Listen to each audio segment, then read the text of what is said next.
Hi, I'm Dom from Dorset Marine Training. We've been listening to some of the conversations and questions on the Inflatable Boat Club Facebook page over the last couple of weeks, and we thought we'd put together a quick 5-minute video just to address some of those. Do I need a license for my VHF radio? What type of license do I need to have? What type of radio should I have?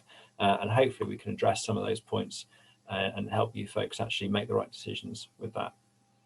So the first question we hear people asking, do I actually need a license? And the answer is definitely yes. The first thing we need is a ship radio license. And this is a piece of paper that's actually attached to the boat, if you like, or the radio kit that's on board the boat.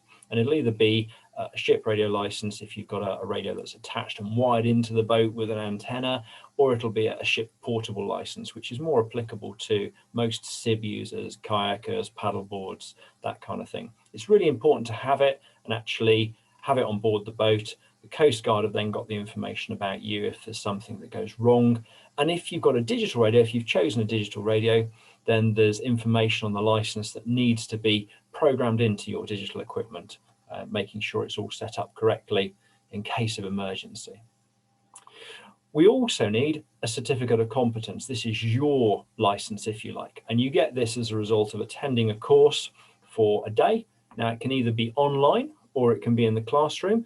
Admittedly, at the moment, we're restricted that we can't run face-to-face classroom courses. And if you do it online, you'd still have to actually come and do a face-to-face assessment. And that's probably going to be about April time. It's about £65 if you do it online. It's about £90 if you've done it in the classroom. And in both cases, you'd pay a £60 license fee to actually get that license, having done the assessment at the end of it. We talk about things on the course when you come and actually do it, and you talk about stuff online, such as allying your information that you've got with apps such as Safe Tracks. This is a fantastic app that you guys could download now. If you've got a license and you haven't got this, you should definitely download it.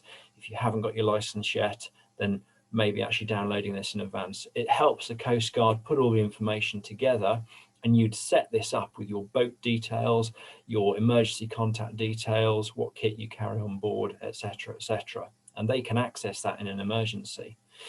But also, you can use it as a tracking software as well. So you can let friends and family know where you are.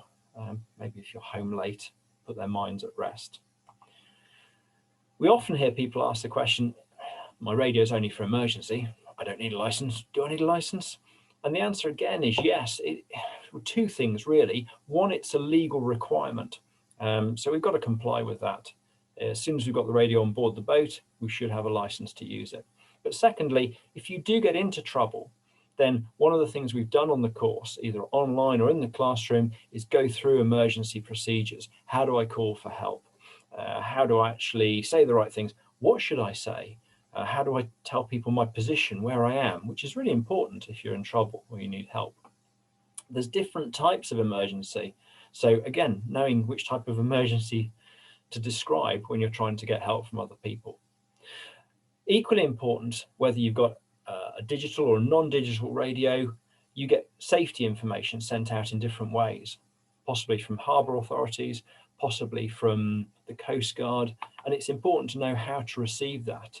If you had a digital radio, then it's possibly got extra kit on board, extra buttons. So learning how to use that's really important. This is an example of a digital radio that people might take out on a SIB, a handheld radio, and it's got lots of extra features that we'd have to learn how to use. It's not just the emergency that you're using that distress button for, but there's other digital features that you can use on board and ways that the Coast Guard can get in touch with you using that radio.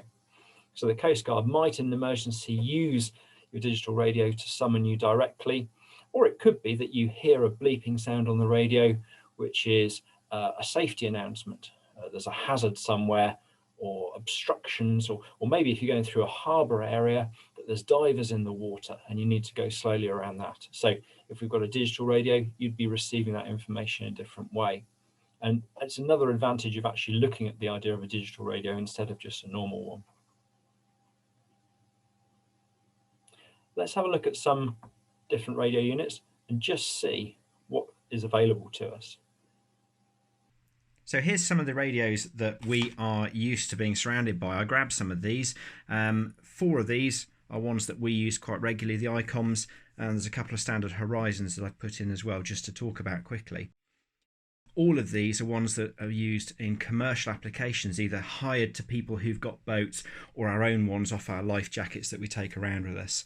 And just to run through the different options, this is an ICOM M25, so it's a sort of an entry level handheld unit, and it has quite a few basic features, including USB charging. If I just flick that open, you can see there's a USB port on the side, and that's pretty much the same as the standard Horizon entry-level HX300. The ICOM has a newer USB socket so that you can use the same charging connection as you've got with a lot of your basic phones, and that's quite compatible. Both of these float and flash, they say, so if you drop them in the water they'll flash at you and float around. We've then got something called the M35. Now this has been replaced by an M37 recently by ICOM. This is our slightly older version. This doesn't have a USB socket. You actually have to put it into a cradle, where it actually uses little metal contacts there that allow it to charge. This is about 8 years old. We've had this for a long time. This floats as well, but also we tend to put these little lanyards on them, because that means that if you do drop it, even though it's floating, it doesn't float away from you. That's quite important. So this is the last one of the basic ones. This is an M73. It's a little bit heavier actually. It's made of metal, and again it has the charging connections to go into a cradle on the back. I quite like this. It's got a little volume knob on the top that I can use to turn it on, and it's really solid. You can see it's got quite a bit of a battering. I've had this on my life jacket for probably about 5 years now. It gets battered around all over the place, and it's survived really well. Again, this one has a lanyard. This actually doesn't float, so I've got to be a little bit cautious with that. So the nice thing about these ones is that they have really long standby times, fantastic battery lives. You don't have to sort of charge them more often than about sort of 4 or 5 days if you're only using them intermittently and leaving them on standby. But we've then got the digital units. So I've got an M93D here and a standard Horizon HX870. This has been replaced by a more up-to-date 890 now, and the M93 is still the current offering. The big advantage with these, as everybody I think knows, that you've got a red button on the back, and that actually allows you to press that and call for help, and it'll tell the Coast Guard exactly where you are. There are other functions that you can use on that, and I think sometimes the digital side gets a little bit short-sold. I've got a training radio here I can turn on. You can see as I turn it on, it gives my digital identity on the front there. It actually shows it up at the top, and there we go. I've got other DSC options, so I can make individual calls, and people can make individual calls to me. So if there was a problem and the Coast Guard were trying to get hold of me. These have a little bit shorter battery life because they're always trying to find GPS position and figure out where they are. So I guess the thing with all of this is to look at all these different options, see what suits you best, and then actually sort of make that decision. If somebody's done a VHF course, then often that sort of stuff's been talked about, and the differences between the digital and the non-digital sides being discussed. If somebody wants to drop us a line, please do, and we'll try and answer any questions. I guess the final thing is, once you've got your radio, make sure you read the manual. That's really important with this kit.